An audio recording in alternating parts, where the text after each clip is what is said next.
Damn, this camera kind of messed up. Hold on, wait, let me get this right. This camera. Alright. What's up, y'all? What's up, y'all? What the fuck? Assalamu alaikum warahmatullahi wabarakatuh. As you should already know, my name is Abdul Samad. I'm back with another video. You know, I know I just uploaded one not too long ago, but like I said, I'm putting my foot on people's neck. I'm gonna keep on coming with it, you know. So you guys should definitely keep sending me suggestions and things that you want me to do videos on. I know my other videos are kind of bad quality with the lighting, but I'm getting a ring light and I set my room up a little differently, so hopefully the quality on this one comes better, you know. Like I said again, yo, my hair is crazy. Honestly, next time I'm just gonna wear a do-rag. I'm gonna wear a do-rag, I'm gonna tie it up, cause this quarantine hair is crazy. Like, no cap, I've never eaten pork before, but I would eat a ham sandwich for a haircut right now. I'm not even lying. I would eat a whole ham sandwich for a haircut right now. But basically what we're doing is today I just wanted to talk about how to invite someone into Islam, because even though this wasn't recommended to me, I know for one, it was something that I really tried to do, and I know a lot of people try and focus on that because, like, we know what it is. Hold on. Yeah, you guys have been telling me I should look into the camera more too, so I'll try and look into the camera more. But I know what it's like to try and bring someone to the religion, and like you not really knowing how to do it without intruding or crossing certain boundaries. I feel like I'm not really good at it, but I feel like I know how to introduce someone to Islam. So I'm just gonna give a couple tips about that. But the first thing I would like to say is, as we know, as Muslims, you can't force anyone to take the religion. You can't force anyone to listen to what you're saying. You can't force anyone to, you know, honestly, to even care about the religion. Period! Religion is something that comes from within, and if they don't want to care, or if they don't care now, you just have to leave them, you know, and pray that Allah or God, you know, softens their heart to the religion and they just pick it up. That's the best you can do. Period! Period! But the first one I would like to start with is to not force the religion down their throat. You know, I see a lot of people doing this, especially, you know, like immigrants, because I know that's what my parents did to me. And like, one reason why, even though like I understand, you know, you want to put somebody onto the religion because it's what you believe in strongly, even remember how it was growing up when your parents would try and force the religion down your throat. Hey yo, what the? You know, you wouldn't want to do certain things and they would force you. A lot of times it would make you push away from the religion, you know. Like, I remember being young and like my pops used to try and force me to pray. So we call it nafila. It's like two prayers it's the two rakas you do right before you do the main prayer for blessing. Even though it was good blessing and I knew like it was something good for me, because he was literally forcing it down my throat so much, like I would literally not pray it. I would miss out on blessing just to spite him, because I used to hate the way that he would force me to do things, you know. So obviously we're not children anymore, but because we're not children, we're all adults. You shouldn't be trying to force anything down people's throat. Shouldn't be trying to force anything down people's throat, especially religion, feel me? Especially religion. Especially other things, you know, feel me? But we're not really gonna get into that. But yeah, just don't force it down their throat, you know. Try and ease into it, and like if they start to take an interest in it, then you can show them more. And honestly, if you're doing it correctly, people are gonna inquire more about it, you know, because people are naturally curious. So that's one. And the second one also kind of just goes into it also, is like, start small and gradually build up, you know. So don't bombard people with like 100 facts about Quran, you know, 100 facts about Quran or the Prophet at the same time. I'm not gonna lie, the best conversations I've had with my non-Muslim friends about it is when we just talk about something, and then I can take that one thing and I can be like, okay, yeah, we might think this way, but what my religion says about this one topic is so and so, you know. And then they'll talk about what Christianity says, and a lot of times from that we'll just move into, you know, talking about certain things about the religion. So like, I would say my friend group is pretty diversified. We have a lot of not a lot, but we have a couple Hindus, we have a lot of Christians in our group. We also have a lot of Muslims. So I would say all of us together are pretty educated on each other's religion, but that's because like we don't force it down each other's throat. When we started, we kind of, I gotta stop saying that. I gotta use a better word for that.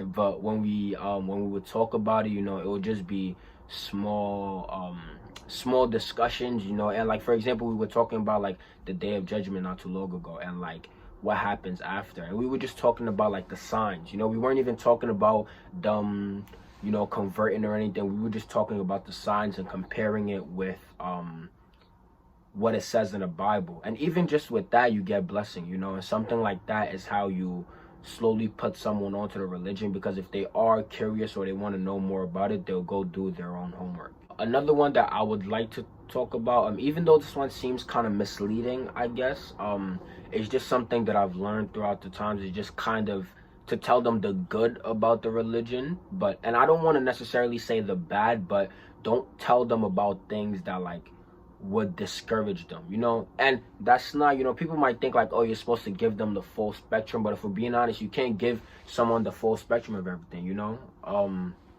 If you're trying to convince somebody to do something for you, you wouldn't necessarily tell them how long it takes, or people like to lie, like for example, if you want somebody to help you out and it's something that's going to take 20 minutes, you'll probably tell them it's 10 minutes, or 5 minutes, you'll kind of twist it. I'm not saying you should twist it, but like for example, let's say you want to get somebody to convert and you're talking about the religion.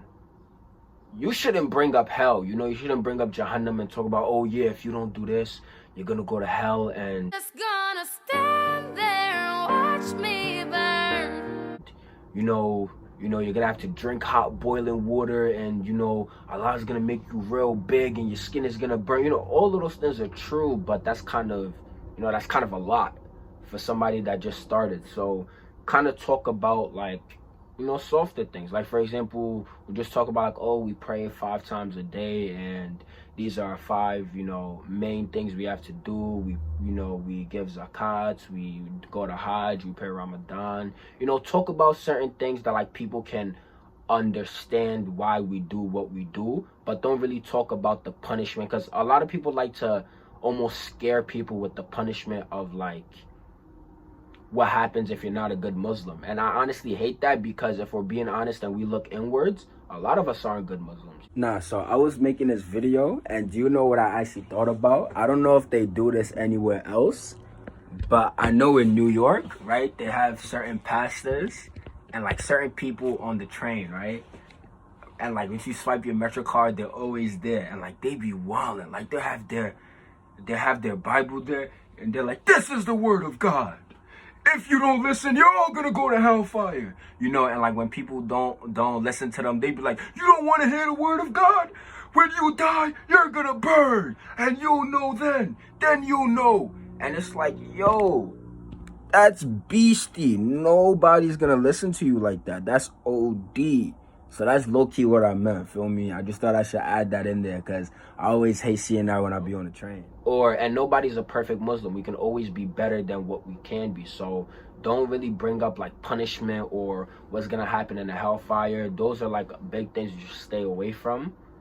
But just talk about like, to be honest, I feel like the best way is to just talk about how it is for you to be a Muslim, what it is for you to be a Muslim. Like for example, big thing for me, actually let me hold off on that, but yeah, just talk about how it is to be a Muslim, and things that they can relate to, things that you can relate to in Islam that you don't really have to be a Muslim to things you can talk about that you don't have to be a Muslim to relate to. Like for example, everyone can relate to zakat, giving alms. Everybody can relate to donating, so talking to someone, maybe if you want to convince them, you can talk about, well, we give 2.5%, 1 out of 40 of everything that we give, because there are people with less fortunate, something like that. You're not sugarcoating anything. That's the truth. You are supposed to give 2.5%, and we are big on donating and giving to those less fortunate. But when you talk about those good things instead of talking about, oh, hell and all of those things, it makes people want to go and do their own research, and yeah.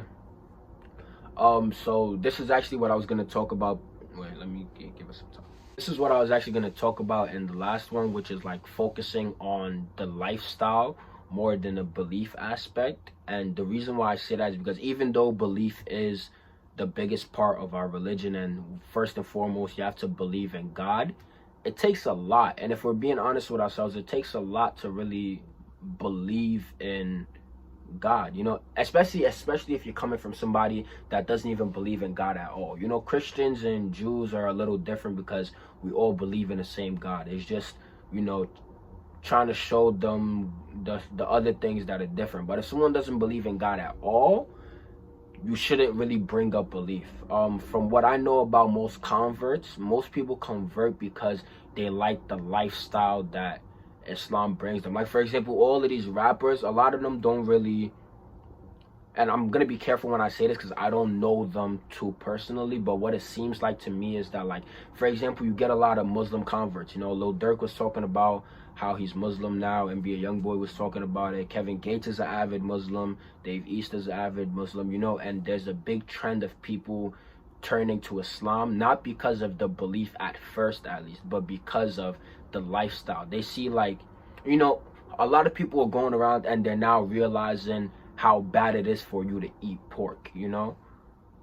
But Muslims, you know, obviously Muslims have, you know, we're not allowed to eat pork for so long that when people look at it and they're like, okay, you know, I'm changing my lifestyle and I'm becoming better, and, you know, I'm giving more back to the community, you know, I'm not eating pig like that. You know, when they change certain lifestyle goals and they're like, all of these things that I'm noticing I'm changing about my life, Muslims have low-key been doing that for so long, you know, and I feel like that's the best way to get somebody interested in Islam, when they really, like, when you can show them that we live, and this is just my opinion, but like, we live a better lifestyle. You know, there's certain things that we do that, even though it might be hard to abstain from, like, for example, people been telling me my whole life pork is so good. I'll never know. I'll never know because I haven't had pork except from that one time I accidentally ate it in like 2nd grade.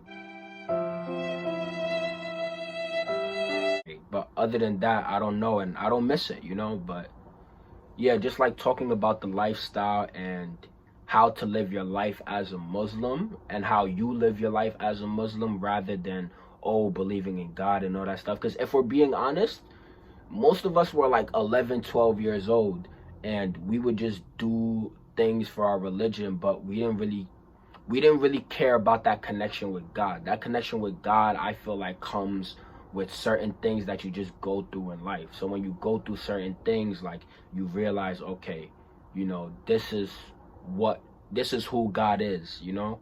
So until people can figure that out, if you're just trying to bring someone to the religion, you should focus more on the type of lifestyle we live and try and show them that the lifestyle you're gonna live as a Muslim is better than the lifestyle that they're living now.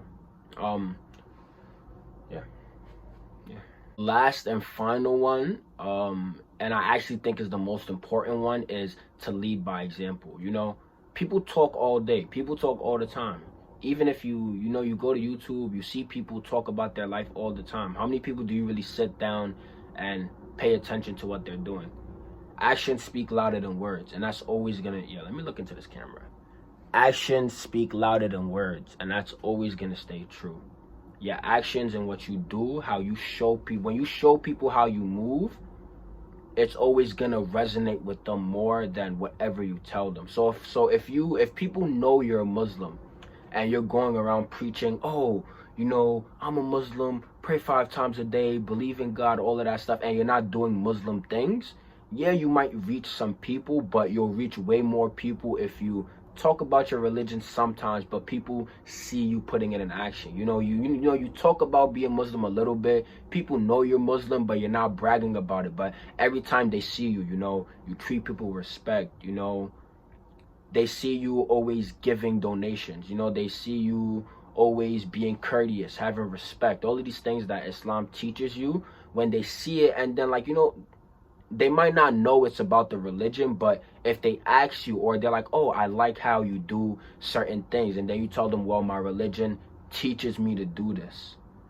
that's gonna resonate with someone and make them want to look at the religion more than you just telling them what the religion is about.